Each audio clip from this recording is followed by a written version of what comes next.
নমস্কাৰ সকলোকে মোৰ চেনেলটিলৈ পুনৰবাৰ স্বাগতম জনাইছো।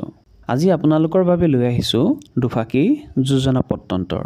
নকলেও নোৱাৰো ফটামুখ, কলেও লাগে ভকতৰ দুখ। অৰ্থাৎ সত্য কথা ক'লে মানুহে সহ্য কৰিবলৈ টান পায়, কিন্তু সত্য কথাটো নোকোৱাকৈ থকাটো সম্ভৱ নহয়। কিছুমান মানুহে ঘপককৈ সত্য কথাটো কৈ ৰোষত পৰিব লগা হয়।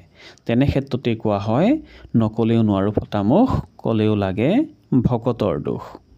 দ্বিতীয় ফাকি যোজনা পত্তন্তৰ হৈছে নামতহে গোবিন্দাই, ভকতিৰ লেখমাত্ৰও নাই। মানুহজনৰ নামটোহে গোবিন্দ, কিন্তু আচাৰ আচৰণত ভক্তিৰ লেখমাত্ৰও চিন নাই।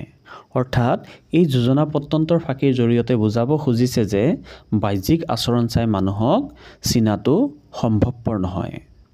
আজিলৈ ইমানেই। ভিডিঅ'টি লাইক কৰিব, শ্বেয়াৰ কৰিব আৰু আশা ৰাখিছোঁ চেনেলটি ছাবস্ক্ৰাইব কৰিব। ধন্যবাদ।